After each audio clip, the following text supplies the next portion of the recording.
अस्सलामुअलैकुम। प्रोग्राम अक्स बरक्स के साथ मैं हूं शाइस्ता शहजाद। नाज़रीन, अफवाज पाकिस्तान का ऑपरेशन बुनियानुन मनसूस के जरिए भारत को मुंहतोड़ जवाब दिया गया है। अफवाज पाकिस्तान ने जो कहा है वो करके दिखा दिया है। पाकिस्तान ने मुतादिद बार भारत को खबरदार कर दिया था कि वो पाकिस्तान की अमन की ख्वाहिश को कमजोरी न समझे, ऐसी गलती न करे। आर्मी चीफ ने और DGISPR ने यह वाजे कर दिया था कि किसी भी जारहियत का भरपूर जवाब देंगे और ऑपरेशन बुनियानुन मनसूस कौम से किए गए उस वादे की तकमील है। अल्हम्दुलिल्लाह। आर्मी चीफ ने कुरान करीम की आयात का हवाला देकर कहा था कि अल्लाह की मदद और नुसरत से ये कितनी मर्तबा हुआ है कि एक छोटी सी ताकत ने एक बड़ी ताकत को शिकस्त दी है। अल्हम्दुलिल्लाह, तारीख ने यह साबित कर दिया है कि अफवाज पाकिस्तान और कौम हर जारियत के खिलाफ पूरी कुव्वत से सीसा पिलाई हुई दीवार साबित हुए हैं। बैनुल-अक़वामी जरीदे दी इंटरनेशनल इंटरेस्ट ने भी पाक फौज की बर्तरी को तस्लीम किया है।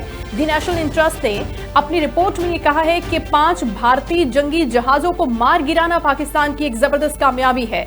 एयर वाइस मार्शल औरंगजेब ने बता दिया कि पाक फजाइया को भारत की फजाइया के मुकाबले में 6-0 से कामयाबी मिली है।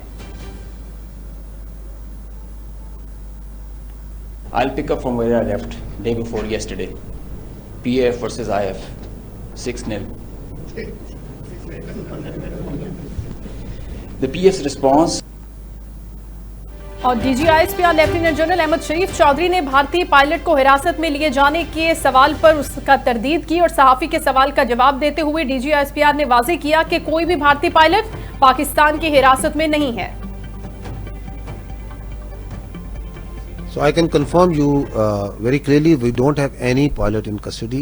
This is all social media chatter. This is all part of the multiple source of fake news and propaganda that has been generated from multiple sources.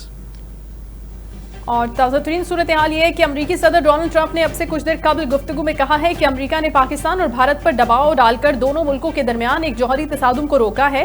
मैंने उन्हें कहा है कि अगर जंग से बाज ना आए तो कोई तिजारती मुआहिदा नहीं होगा दोनों मुल्कों के साथ। अमरीकी सदर ने कह दिया कि दोनों ममालिक ने जंग तिजारत की वजह से बंद की है, जबकि सिक्योरिटी जराये के मुताबिक पाकिस्तान और भारत के DGMOs के दरमियान बातचीत का पहला राउंड मुकम्मल हुआ है। मेजर जनरल काशिफ अब्दुल्ला और लेफ्टिनेंट जनरल राजीव घाई ने हॉटलाइन पर बातचीत का ये पहला राउंड आज मुकम्मल किया है।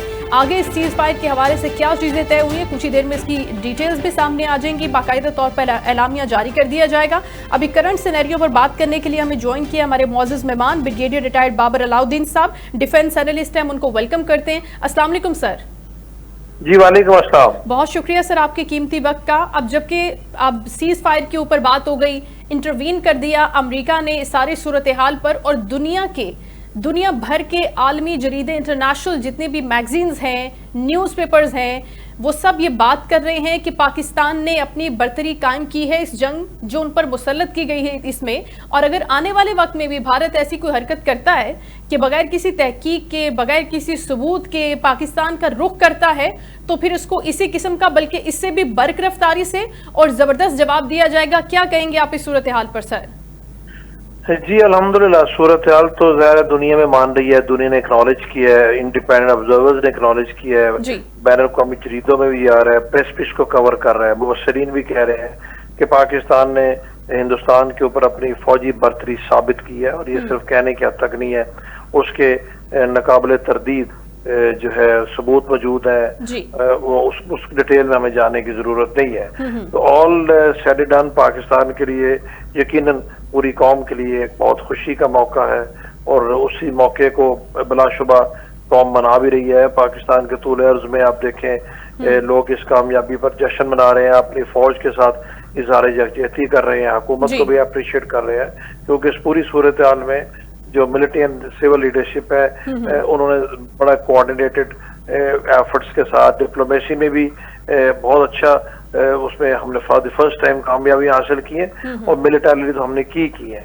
तो सूरत हाल इस वक्त तो पाकिस्तान के हक में है। अभी हमने इसका बेहतरीन इस्तेमाल करना है अपने फ्यूचर के लिए, अपनी बेहतरी के लिए। और जैसे भी आपने फ्यूचर की बात की, जहां तक टॉकिंग अबाउट फ्यूचर, तो सर इस पूरे जवाब के बाद देखिए, हमने ना तो इस जंग का आगाज किया, ना हमारा कोई हाथ था पहलगाम वाक़े पर। पाकिस्तान ने बारहा ये कहा कि आप इंडिपेंडेंटली इन्वेस्टिगेशंस करा लें, हम हाजिर हैं किसी भी प्लेटफॉर्म के ऊपर, हम पीछे नहीं हटेंगे।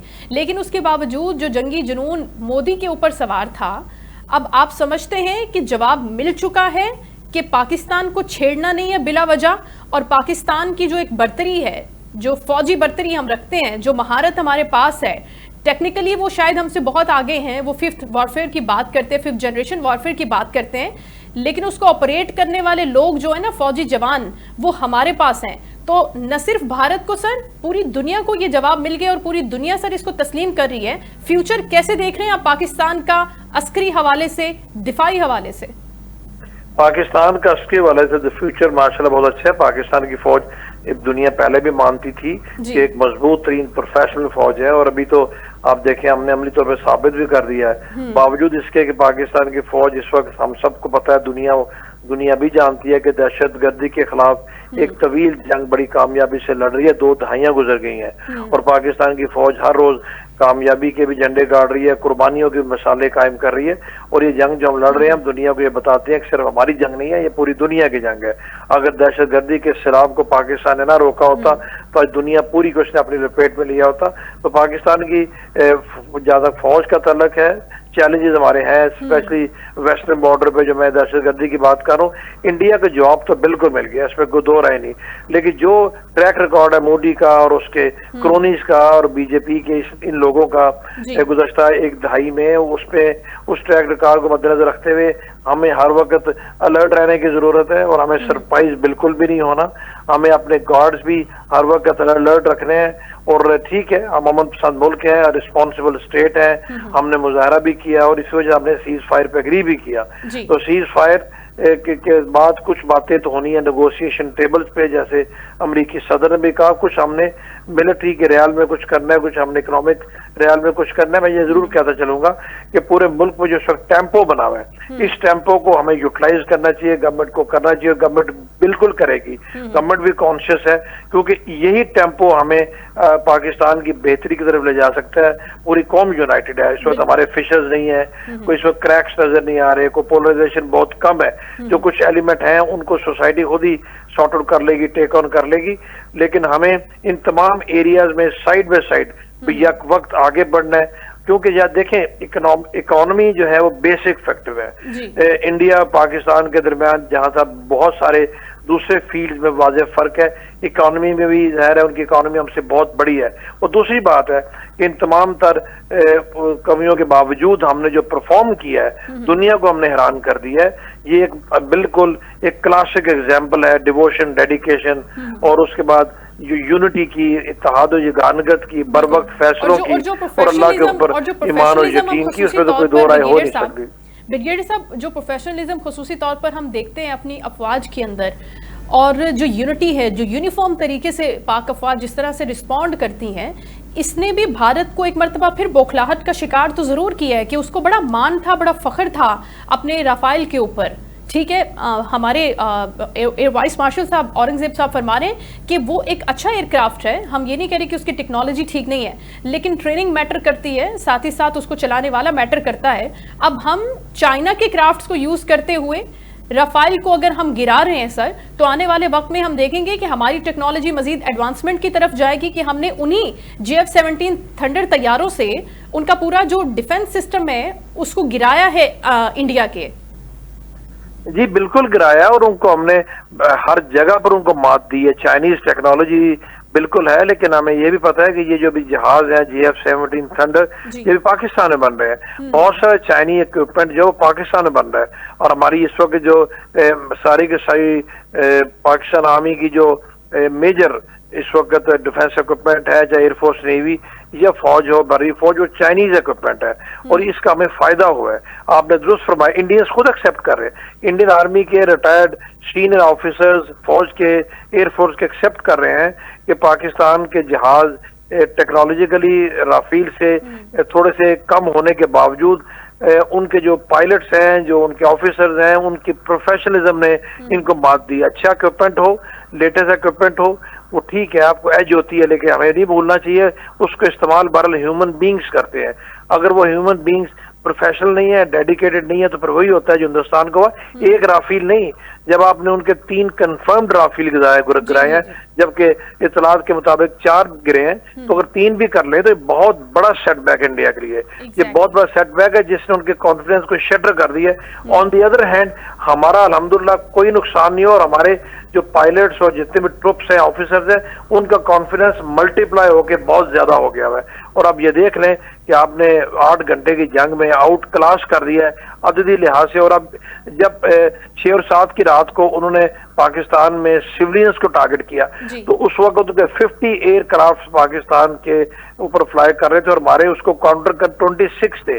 26 एयरक्राफ्ट ने 50 एयरक्राफ्ट को, जो लेटेस्ट एयरक्राफ्ट थे, न सिर्फ भागने मजबूर किया, बल्कि उनके 5 जहाज हमने गिरा दिए और खुद हमारा कोई नुकसान नहीं हुआ। देखें, ये बहुत बड़ी बात है, ये केस स्टडी के तौर पे दुनिया में पढ़ाया जाएगा। हमारे ऊपर अददी बर्तरी हासिल है, नंबर्स ज्यादा हैं दुश्मन के, चाहे वो क्राफ्ट्स की बात करें या चाहे हम उनकी पॉपुलेशन की, उनकी आर्मी की बात करें।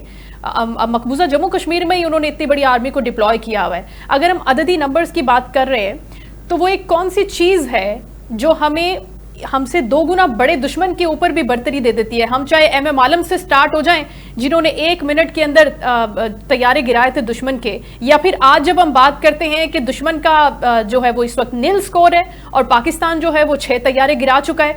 तो sir, which is that one thing जो बहुत जरूरी है और जो एलिमेंट है, जो एसेंस है हमारी पाक फजाइया का, पाक अफवाज का, व्हाट इज दैट? जी बहुत वाज़ेह है, इसमें तो कोई 2 राय नहीं। एक हमारी प्रोफेशनलिज्म, कमिटमेंट और मोटिवेशन, ये 3 चीजें जो मैंने खुद अपनी जिंदगी में देखी है, ये हमारी पाकिस्तान कौम में भी और फौज में बिलखुसूस जितना है दुनिया में कहीं पर नहीं है। और यही फर्क डालता है, और यही वो रीजन है कि आप बेशक कम भी हैं, आप तादाद में कम है, टेक्नोलॉजिकली में आप थोड़े से कम है, लेकिन हमने हमेशा साबित किया। और अभी 2 दिन पहले की बात है, जब आप नारे तकबीर अल्लाह अकबर लगाते हैं और जब आप ऑपरेशन जब शीशा पलाई हुई दीवार बनते हैं और वही करते हैं जो कुरान पाक में अल्लाह ताला फरमाते हैं, तो फिर ऐसी ताकत आपको मिल जाती है कि उसका कोई जवाब नहीं है, उसका कोई काउंटर नहीं हो सकता। और दुश्मन के ऊपर ऐसी हैबत तारी होती है, ये हमने कुरान और हदीस में तो सुना हुआ, पढ़ा भी, लेकिन अमली देखा भी। आप यकीन कीजिए हैबत तारी हो जाती है। और हमारे जो यंग ऑफिसर्स हैं, आपने देख भी लिया परसों एयरफोर्स के, इनको रोकना पड़ता है, इनको रोकना पड़ता है। ये उस वक्त आप इनके जज्बात अंदाजे लगा सकते हैं, हमारे जवान और ऑफिसर जो है।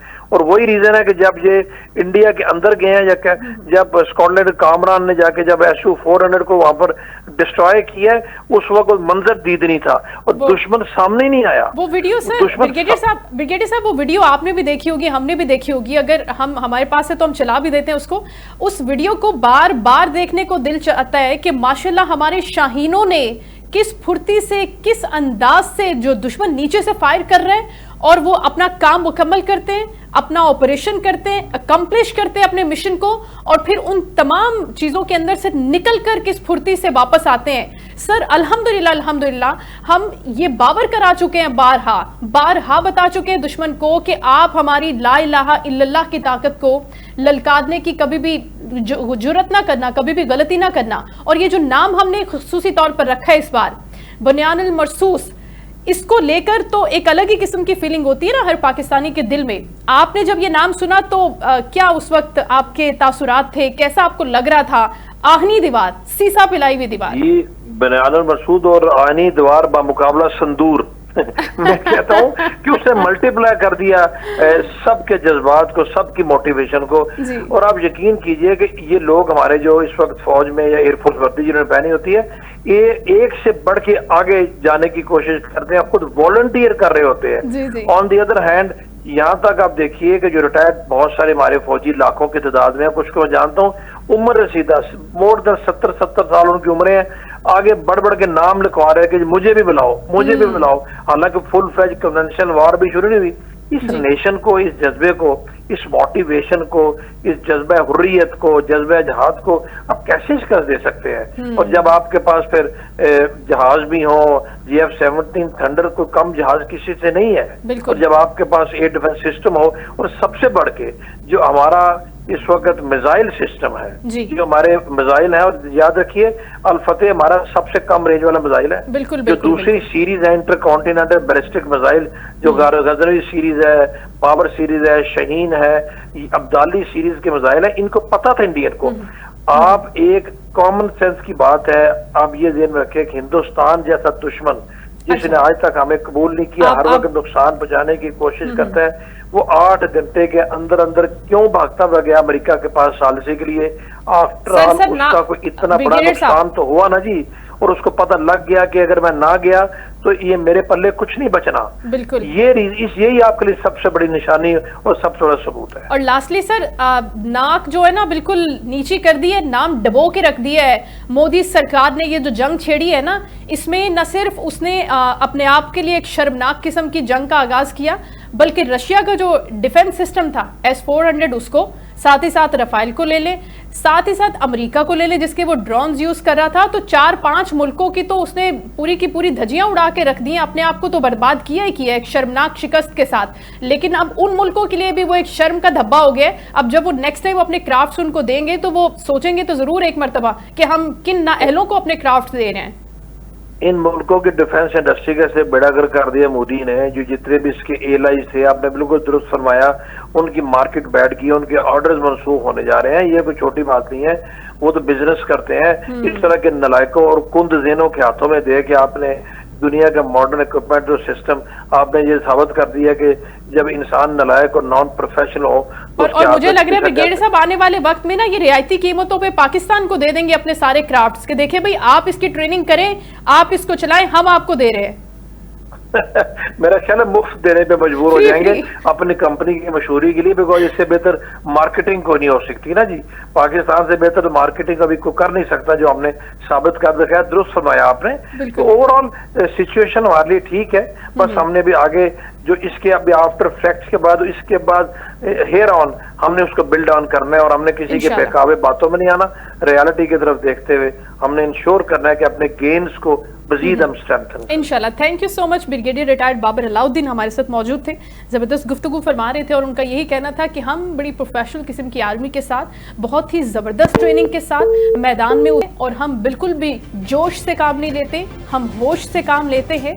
और जहां पर हम कहते हैं कि नाराए तकबीर अल्लाहु अकबर, जहां पर हम कहते हैं कि ला इलाहा इल्लल्लाह, जहां पर हम कहते हैं बुनियानुल मरसूस यानी कि आहनी दीवार, सीसा पिलाई हुई दीवार, तो वहां पर जब हम अल्लाह का नाम लेकर किसी चीज़ का आगाज़ करते हैं तो अल्लाह रब्बुल इज़्ज़त अपनी मदद, अपनी नुसरत उस चीज़ के अंदर शामिल कर देता है। तो चाहे दुश्मन जो हक पर नहीं है, कुफर पर खड़ा है, और हम जब हक पर खड़े होकर अल्लाह को पुकारते हैं और अल्लाह का नाम लेकर उस चीज़ का आगाज़ करते हैं, तो फिर अददी बरतरी जितनी भी ज़्यादा हो, अल्लाह ताला आपको फतह से हमकिनार करता है, और वहाँ पर आपकी मदद के लिए फरिश्ते आ जाते हैं जब आप हक के साथ होते हैं, जब आप सीधे रास्ते पर चल रहे होते हैं। तो यही वो हुआ हमारे साथ, और इसी तरह से हजीमत का, नाकामी का, शिकस्त का मुंह देखना पड़ा मोदी को, और आइंदा इंशाल्लाह वो कोई भी ऐसी हरकत नहीं करेगा, और अगर करेगा तो फिर इससे बड़ा जवाब होगा, इससे ज़बरदस्त जवाब होगा, इससे ज़्यादा एडवांस टेक्नोलॉजी के साथ होगा। क्योंकि Pakistan armed forces, Pakistan air forces कभी भी अपनी ट्रेनिंग से पीछे नहीं हटते। अब 2 नए क्राफ्ट्स की बात हो रही है। यहाँ पर मैं आपको ये बता दूं